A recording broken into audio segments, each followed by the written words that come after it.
किन्नर अखाड़े से संजना माई के लिए प्रत्याशी के रूप में यहाँ पर यहाँ की जो माई है उन्होंने और यहाँ की 2,40,000 जो देवतुल्य जनता जनार्दन है उन्होंने यहाँ पर बुलाया है यहाँ की समस्याओं के लिए। और यहाँ जो परेशानी चल रही है, यहाँ पर जो अत्याचार चल रहे हैं, उन अत्याचारों के निराकरण के इस बार हमें संपूर्ण भरोसा है। माई का यहाँ पर हमारे ऊपर आशीर्वाद है, हमारे प्रत्याशी के ऊपर आशीर्वाद है।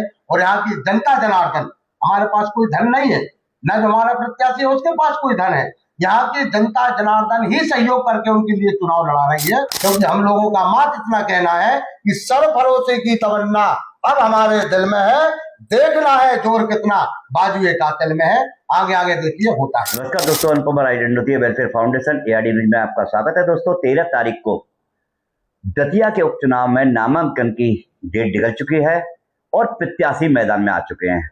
यहाँ पर भगवा पार्टी की ओर से जो प्रत्याशी खड़ा किया गया है उसको लेकर हम चर्चा कर रहे हैं, क्योंकि भगवा पार्टी के द्वारा एक किन्नर को खड़ा करके जो कांग्रेस, बीजेपी और भीम आजाद समाज पार्टी को टक्कर देने की बात की गई है।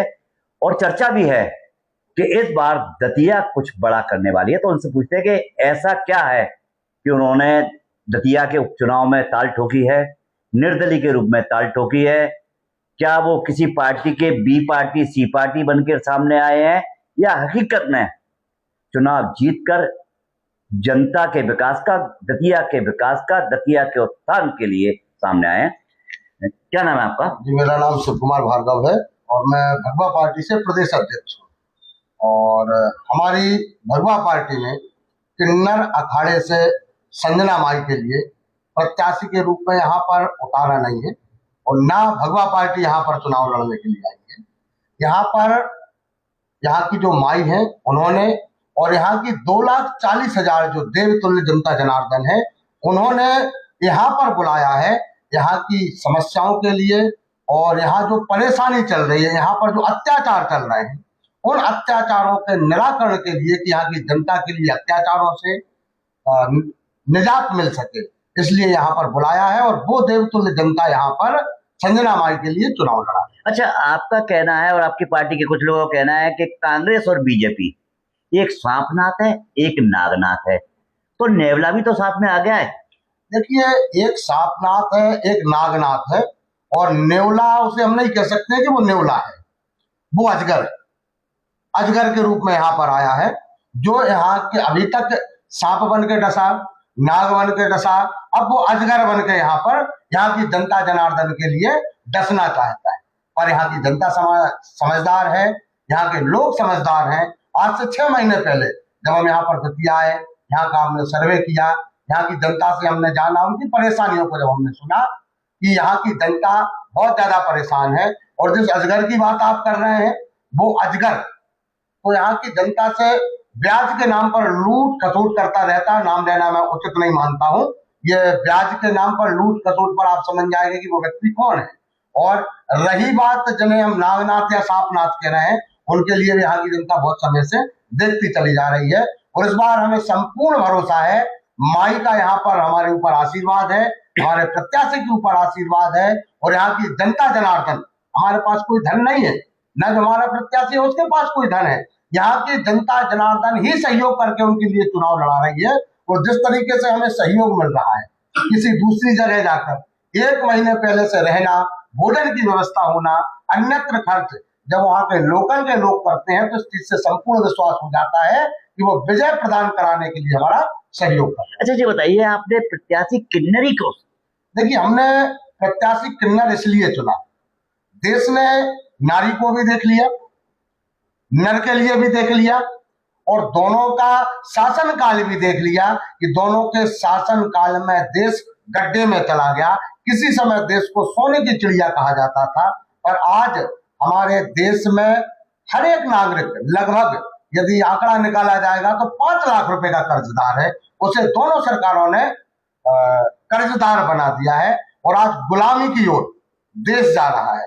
उस गुलामी में ना जाए, महाभारत में जैसे पांडवों के लिए जीत दिलाने के लिए शिखंडी आए थे, इसी तरीके से जो अर्धनारीश्वर है वो देश के लिए बचाने के लिए इन दुष्टों कि संघार के लिए, संघार का मतलब मारना नहीं है, कि संघार का मतलब मारना है। जैसे यहाँ के अत्याचार से कुछ समय यहाँ के जो दादा कहे जाते हैं उनका संघार कर दिया उनकी पार्टी ने।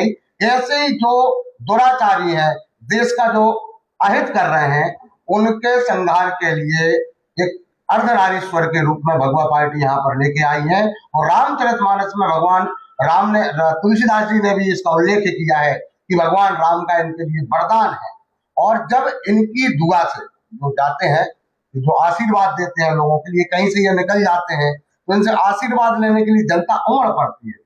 जब इनके वो आशीर्वाद देने से घर की भलाई हो जाती है, जब ये किसी जनप्रतिनिधि के रूप में आएंगे तो देश का कितना भला होगा, ये दतिया की जनता और देश की जनता अच्छे से समझ सकती है। आप जनता, दतिया की जनता से आप क्या कहना चाहें, क्योंकि बिगुल बच चुका है और उल्टी गिनती शुरू हो चुकी है? देखिए, मैं दतिया की जनता से मात्र इतना कहना चाहूंगा कि वो 4 बातें याद रखें। एक, राम मंदिर, राम मंदिर बनना नहीं, राम मंदिर में अभी क्या हो रहा है, चंदा चोरी, चंदा चोरी, उसे याद रखें। दूसरा, एनोथ है, जिससे अभी गाड़ियों की बर्बादी हो रही है। और तीसरा, उनके लिए याद रखना है देश में जो कर्जा बढ़ रहा है, हर नागरिक कर्जदार है। चौथा, उनके लिए याद रखना है बेरोजगारी, देश का हर युवा पढ़ा लिखा बच्चा आज बेरोजगार है। ये याद रखकर उनके लिए वोट करना।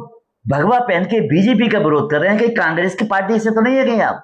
ऐसा नहीं है। कौन सी कांग्रेस की बात कर रहे हैं आप? वो कांग्रेस की जो जीतने के बाद कब भाजपा में सम्मिलित हो जाती है, कब भाजपा में बन जाती है, उस कांग्रेस की बात कर रहे हैं क्या आप? या उस कांग्रेस की बात कर रहे हैं आप कि जिसने देश के लिए पहले कर्जे में डाल रखा था और भाजपा उसे उभारने के लिए आई थी, उसने और उसे कर्जे में डाल दिया है? तो मैं उस कांग्रेस की भी बात नहीं करूंगा, भाजपा की भी बात नहीं करूंगा। तो ए नहीं है, बी नहीं है, तो सी कहीं भीम आर्मी से प्राइवेट तो नहीं है? आप किस पार्टी की बात कर रहे हैं जो बात हमेशा जात पात की बात करती है, लड़ाने की बात करती है, अराजकता की बात करती है, मारकाट की बात करती है, बात करती है? आप उस पार्टी की बात कर रहे हैं। नहीं, भीम आर्मी का कहना है कि वो लाखों वोटों से जीत रहे हैं, कांग्रेस सिर्फ 25,000 पे वो और बीजेपी 30,000 पे। देखिए, वो सोशल मीडिया पर जीत रहे हैं। भीम आर्मी वाले कहाँ जीत रहे हैं? सोशल मीडिया पर जीत रहे हैं। और कांग्रेस, बीजेपी भी लगभग सोशल मीडिया पर ही जीत रहे हैं। कारण है उसका, हमारी जो संजना माई है, जो यहाँ चुनाव लड़ने के लिए नहीं आई, यहाँ की जनता जनार्दन, जो यहाँ के 2,40,000 जो वोटर्स हैं, जो जनता जनार्दन है, देवतुल्य जनता है, उन्होंने इन्हें बुलाया है। समय आने पर हम आपके लिए वो मैसेज भी दिखाएंगे, यहाँ के लोगों ने मैसेज करके कि आप इनके लिए यहाँ पर लेके आइए, इन्हें आप वहां पर उतारिए। पारदर्शिता धीरे धीरे अभी तो ये चालू हुआ है। और आप हमारी संजना माई के चेहरे पर आप तेज देख लीजिएगा, वो कोई किन्नर नहीं है, वो एक आध्यात्मिक गुरु है। और जो आध्यात्मिक गुरु होता है वो हमेशा अंधकार से निकालने के लिए होता है। और जो अंधकार में ये जो क्षेत्र है उसे निकालने के लिए यहाँ पर संजना माई आई हुई है। यहाँ पर कोई उन्हें लाया नहीं हुआ है, यहाँ पर कोई उन्हें लाया गया है। यहाँ की जनता जनार्दन ने उनके लिए बुलाया है। और आगे आगे देखिए, अभी तो आज नामांकन हुआ है, आगे आगे देखिए होता है क्या। क्योंकि हम लोगों का मात्र इतना कहना है कि सर भरोसे की तमन्ना अब हमारे दिल में है, देखना है जोर कितना बाजुए कातिल में है। आगे आगे देखिए होता है क्या। तो आपने देखा कि ये बात तो सही है कि भगवा पार्टी और भगवा पार्टी के ये भार्गव जी हैं जो वाकई एक चंद्रशेखर और एक क्रांतिकारी का रोल अदा कर रहे हैं। और उनके साथ में अर्धनारेश्वर के रूप में संजना माई है जो दतिया में ताल ठोक चुकी हैं। अब देखना है कि आगे आगे होता क्या है, क्योंकि संजना माई का कहना है कि उन्हें दतिया के 2,40,000 मतदाताओं ने जनप्रतिनिधित्व करने के लिए, विधायक चुनाव लड़ने के लिए बुलाया है।